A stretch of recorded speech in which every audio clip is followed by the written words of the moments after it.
जय हिंद, वंदे मातरम। दोस्तों, मैं रवि पांडे अपने YouTube channel study with Ravi sir में आप सभी का स्वागत करता हूं। Friends, today we are going to start statics standard 11 commerce Gujarat board chapter number 1 collection of data. In previous video we had seen about primary data, how to collect primary data by direct inquiry method, by indirect inquiry method, and we are further continuing our topics method of questionnaire. In method of questionnaire we had seen its meaning, its definition, its example also. So friends, questionnaire किस तरह से prepare करनी है उसके बारे में मैंने बताया। क्वेश्चनर का एक स्पेसिमेन भी मैंने लास्ट वीडियो में आपको दिखाया था कि क्वेश्चनर का स्पेसिमेन किस तरह का रहता है, वो चीज़ें भी मैंने आपको यहाँ पर एक्सप्लेन की थी। सो फ्रेंड्स, आज के टॉपिक में हम क्या करेंगे, एक आइडियल क्वेश्चनर जो होती है, यानी क्वेश्चनर कैसे बनाई जाती है, क्वेश्चनर का परफॉर्मा कैसा होना चाहिए, क्वेश्चनर बनाते समय कौन कौन सी बातों को ध्यान में रखना चाहिए, ये सब मुद्दों पर आज ये सब टॉपिक्स पर आज हम लोग क्या करेंगे, डिस्कशन करेंगे। So friends, today we are going to start an ideal characteristics of questionnaire, how to make an ideal questionnaire, how to make a good questionnaire. तो क्वेश्चनर बनाते समय कौन कौन से प्रिकॉशंस आपको रखने चाहिए, कौन कौन सी बातों को आपको ध्यान में रखना चाहिए, ये सब का आज डिस्कशन हम लोग इस वीडियो में करेंगे। So friends, let's start our topic. So topic number 1.4.3.1 characteristics of an ideal questionnaire, यानी कि एक आइडियल क्वेश्चनर के क्या कैरेक्टरिस्टिक्स होना चाहिए, एक आइडियल क्वेश्चनर किस तरह से बनाई जा सकती है, इसके बारे में दोस्तों आज हम लोग डिस्कशन करेंगे। The success of data depends mainly on the design of questionnaire. कोई भी मतलब क्या है, कोई भी मतलब डाटा कलेक्टिंग का जो काम है कब सक्सेस होगा, जब मतलब क्या उसकी क्वेश्चनर यदि आपने अच्छी तरह से डिज़ाइन की होगी, तभी मतलब क्या होगा, डाटा कलेक्टिंग का जो वर्क है वह क्या होगा, कंप्लीट होगा, अच्छा होगा। So the success of collecting data depends mainly on the design of questionnaire. तो डाटा कलेक्ट करने का जो काम है उसकी सफलता किस पर डिपेंड करती है, क्वेश्चनर की डिजाइन पर। A well designed question is known as an ideal questionnaire. अब एक आइडियल क्वेश्चनर किसे कहते हैं, A well designed question is known as an ideal questionnaire. तो एक आइडियल क्वेश्चनर किसे कहेंगे, जो क्वेश्चनर अच्छी तरह से डिजाइन की गई हो, अच्छी तरह से बनाई गई हो, उस क्वेश्चनर को हम लोग आइडियल क्वेश्चनर के नाम से जानते हैं। दी फॉलोइंग पॉइंट्स और aspects should be kept in mind while drafting an ideal questionnaire. एक आइडियल क्वेश्चनर बनाते समय आपको ये सब बातों को ध्यान में रखना चाहिए, जिसमें कौन कौन सी बात आती है, इसमें 7 to 8 कंटेंट आपको बताए गए हैं, इसके बारे में आज हम लोग डिस्कस करेंगे। फर्स्ट मैटर जैसे कि इसमें आता है, every questionnaire must have a covering letter. कोई भी क्वेश्चनर होती है तो उसका क्या होना चाहिए, एक कवरिंग लेटर होना चाहिए, एन एप्रोप्रिएट टाइटल होना चाहिए, so that the reader gets clear idea about the purpose of the study. इससे क्या होगा, जो पढ़ने वाला होगा, जो रीडर होगा, उसको क्लियर आइडिया आ जाएगा कि इसका इस स्टडी का पर्पस क्या है, इस डाटा कलेक्शन का पर्पस क्या है। सच लाइक बैंक में हम लोग क्या करते हैं, बैंक में अकाउंट ओपनिंग का फॉर्म जब हम लेने जाते हैं तो उस अकाउंट ओपनिंग के फॉर्म में लिखा रहता है कि मतलब सबसे पहले तो जैसे बैंक ऑफ बड़ौदा हुआ या कोई भी बैंक हुआ तो बैंक का सबसे पहले क्या होता है, नेम मेंशन होता है, ठीक है। तो यहाँ पर सबसे पहले आपका बैंक नेम जो होगा वो मेंशन होगा, बैंक नेम सेम। उसके बाद इसका जो लोगो होगा, लोगो यहाँ पर क्या होगा, बताया गया होगा।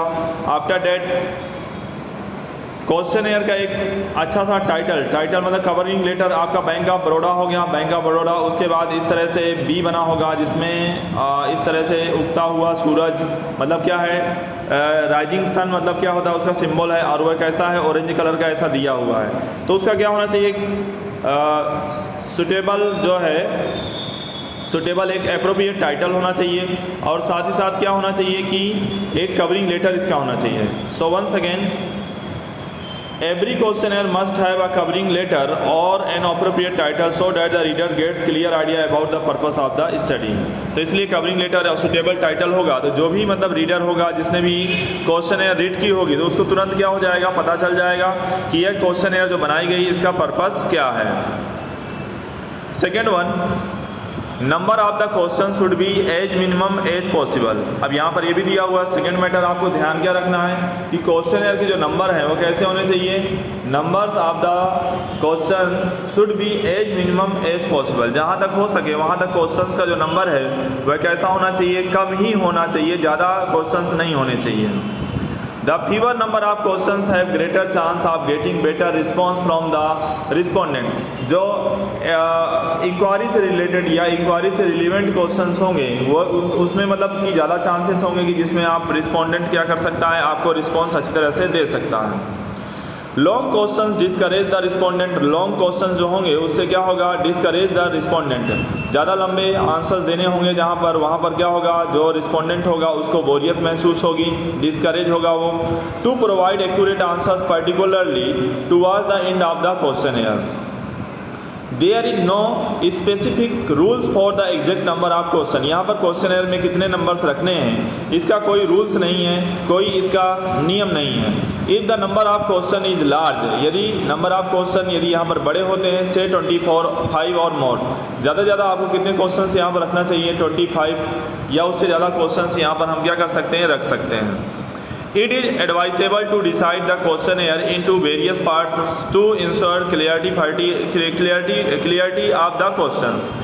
यानी यहाँ पर ये बोला गया इट इज़ एडवाइसेबल, यहाँ पर एडवाइस दी गई है, it is advisable to decide the questionnaire into various part. आपको अलग अलग part A, part B, part C, part D, इस तरह से आप क्या कीजिए, उस क्वेश्चनेयर को क्या कर दीजिए, डिसाइड कर दीजिए। जैसे एग्जाम का क्वेश्चन पेपर आता है उसको भी अलग अलग पार्ट में क्या कर दिया जाता है, मतलब डिवाइड कर दिया जाता है। सेम लाइक यहाँ पर क्वेश्चनेयर को भी हमें करना चाहिए। So once again, number of question should be as minimum as possible. यहाँ पर क्या है, क्वेश्चंस के जो नंबर है जहाँ तक हो सके वहाँ तक क्या होने चाहिए, कम होने चाहिए, लेस होने चाहिए, ये ध्यान रखना है। और यदि होने भी चाहिए 25 और मोर होने चाहिए। और साथ ही साथ आपको क्वेश्चन एयर बनाते समय ये भी आपको एडवाइस दिया गया है कि आप मतलब क्या कीजिए कि क्वेश्चंस जो है अलग अलग पार्ट में क्या होने चाहिए, डिवाइड होने चाहिए। इसका भी आपको क्या रखना चाहिए, ध्यान रखना चाहिए। The third is the number of the question in the questionnaire should be consistent with the purpose of the inquiry। यानी कि जो क्वेश्चंस है वो किससे रिलेटेड होने चाहिए, किससे रिलेवेंट होने चाहिए, आपकी इंक्वायरी से रिलेवेंट होने चाहिए। बिकॉज आप नंबर ऑफ क्वेश्चन यदि कंसिस्टेंट होंगे पर्पस ऑफ द इंक्वायरी से, तो आपको क्या होगी, एक्यूरेट रिलेबल इंफॉर्मेशन क्या हो पाएगी, आप गेट कर सकते हो। So the number of question the questionnaire should be consistent with the purpose of the inquiry. तो आपके ऑब्जेक्टिव से रिलेटेड ही आपको क्या करने चाहिए, क्वेश्चंस यहाँ पर आस्क करने चाहिए और क्वेश्चंस वहाँ पर इसी टाइप के क्वेश्चंस वहाँ पर देने चाहिए। After that in number 4, question should be simple, short and understandable. Question कैसे होने चाहिए, सिंपल होना चाहिए, छोटे होने चाहिए, शॉर्ट होने चाहिए, अंडरस्टैंडेबल, आसानी से समझ में आ सके, इस तरह से होना चाहिए। ज़्यादा क्वेश्चन मतलब क्या है, कॉम्प्लेक्स नहीं होने चाहिए, लॉन्ग नहीं होने चाहिए और अनअंडरस्टैंडेबल हो, नॉन अंडरस्टैंडेबल हो, इस तरह से क्वेश्चन आपको पूछने चाहिए नहीं। They should not be ambiguous and dual in meaning. वह कैसे नहीं होने चाहिए, ड्यूल मीनिंग वाले नहीं होने चाहिए, कॉम्प्लेक्स नहीं होने चाहिए। For example, if a question is are you educated, यानी आपने कोई एक क्वेश्चन पूछा, क्या आप पढ़े लिखे हो। The respondent can not understand the meaning of educated. मान लो वह पढ़ा लिखा नहीं है तो वह एजुकेटेड का मीनिंग भी नहीं समझ पाएगा। So does it mean the education up to secondary और हायर सेकेंडरी। आपने कहाँ तक पढ़ाई की, सेकेंडरी 10th तक, up to hire secondary 12th तक और graduate. Instead the question should be what is your education level, are you educated. तो ये आपको क्वेश्चन पूछना चाहिए कि आप पढ़े लिखे हो। What is your educational level. Following 5 option can be consider for the answers to this question. अब इस क्वेश्चन का आंसर देने के लिए 5 तरह से आपको ऑप्शन दिए हुए हैं। अप टू प्राइमरी, आपने प्राइमरी तक एजुकेशन लिया है। अप टू सेकेंडरी, आपने सेकेंडरी तक एजुकेशन लिया। अप टू हायर सेकेंडरी, आपने हायर सेकेंडरी तक का एजुकेशन लिया है। अप टू ग्रेजुएट, आप ग्रेजुएट हो। एंड अनएजुकेटेड, यानी कि आप पढ़े लिखे नहीं हो, इलिटरेट हो, ये सब भी आप यहाँ पर क्या कर सकते हो, बता सकते हो। तो topic number 3, topic number 4, once again the number of the questions in the questionnaire should be consistent with the purpose of the inquiry. तो क्वेश्चन एयर पर जो क्वेश्चन है, क्वेश्चन एयर की जो सीट बनती है उसमें क्वेश्चन कैसे होने चाहिए, consistent with the purpose of inquiry होने चाहिए। Next number 4, question should be simple, short and understandable. Question कैसे होने चाहिए? सिंपल, शॉर्ट और आसानी से, इजीली हम क्या कर सके, यानी इजीली रिस्पोंडेंट क्या कर सके, समझ सके, इस तरह के क्वेश्चंस हमें क्या करने चाहिए, इसके अंदर आस्क किए जाने चाहिए। After that the arrangement of the question should be logical. जो क्वेश्चन का अरेंजमेंट किया जाए वो कैसा होना चाहिए? लॉजिकल ऑर्डर में होना चाहिए। दी arrangement of the question should be logical.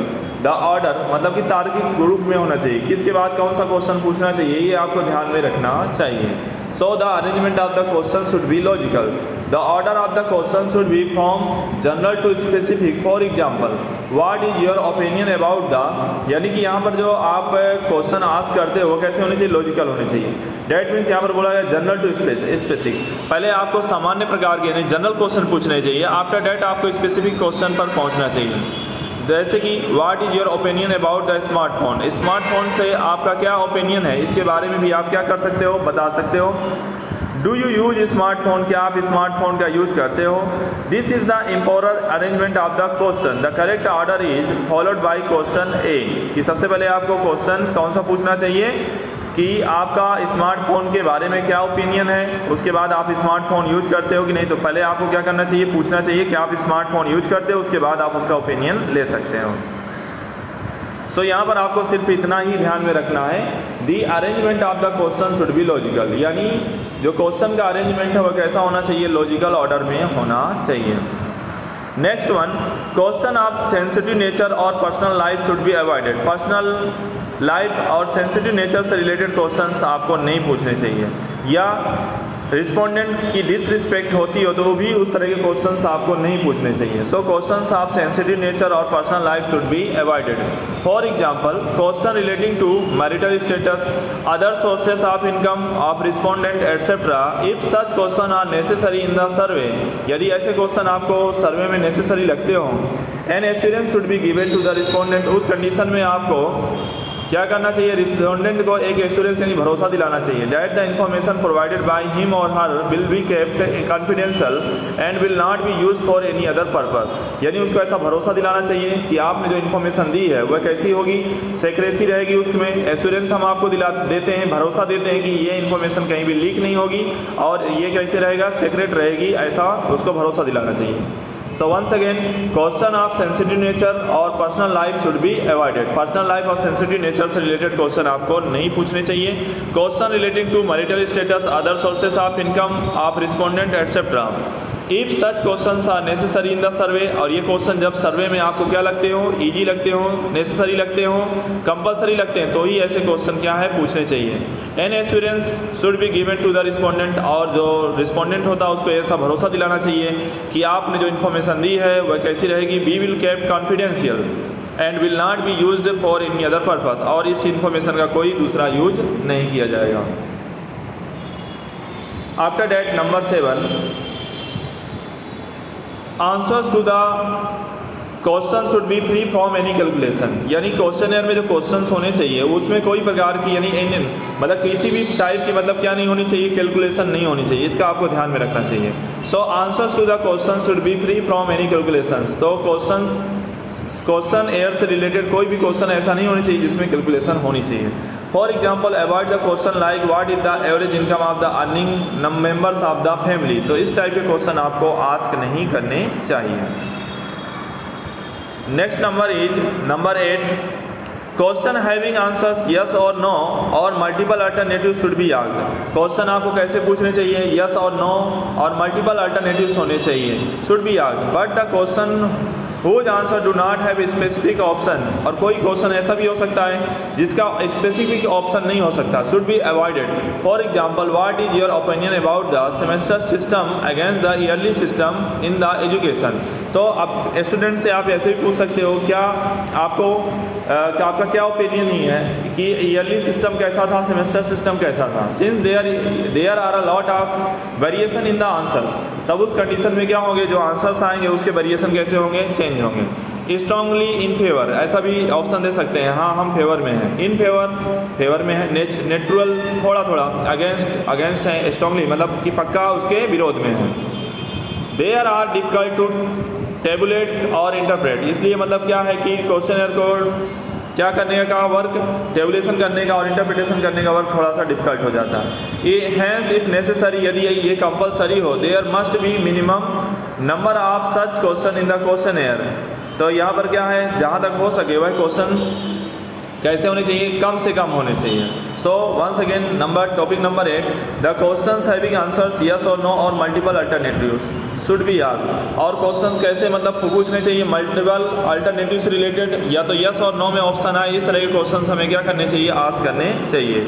यहाँ पर एक स्पेसिमेन आपको क्वेश्चन एयर का जनरेट किया हुआ है, specimen question air for collecting information of the study habits 12th standards students of Gujarat state. तो देखिए यहाँ पर 12th स्टैंडर्ड में पढ़ने वाले गुजरात स्टेट के जो बच्चे हैं या स्टूडेंट्स हैं उनके बारे में यहाँ पर यदि क्वेश्चन एयर का एक स्पेसिमेन दिया जिसमें 12 क्वेश्चन है। First, name of the student, his sex, that means male और female, place, village, city, district, after that school name, private school, government school, stream arts, commerce, science, other faculty, medium of study English medium, Gujarati medium और other medium, school timing, how much time do you spend for your daily homework, school homework, daily school homework जो आप करते हो उसके लिए आप कितना time देते हो, average time spend daily for reading and preparation, daily reading और प्रिपरेशन के लिए आप कितना टाइम देते हो, मोड ऑफ इंटरटेनमेंट, इंटरटेनमेंट आप कैसे करते हो, बाई स्पोर्ट्स, फिल्म और TV, music, spending time with family members, how much time do you spend for entertainment, entertainment के लिए आप कितना टाइम देते हो, ये सब,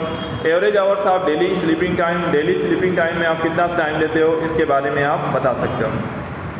सो डियर स्टूडेंट्स, ये जो था एक तरह से एक स्पेसिमेन नमूना आपको दिया हुआ था कि 12th स्टैंडर्ड गुजरात में पढ़ने वाले जो बच्चे उनकी स्टडी हैबिट्स से रिलेटेड यहाँ पर दिया हुआ है।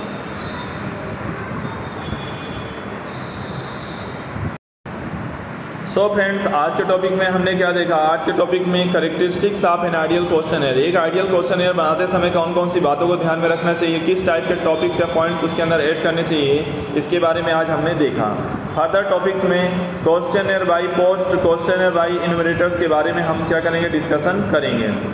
सो फ्रेंड्स, आज का सेशन यहीं पर हमारा कंप्लीट होता है। दोस्तों, मेरे YouTube channel study with Ravi sir को लाइक, सब्सक्राइब और शेयर करना ना भूलें। जय हिंद, जय भारत।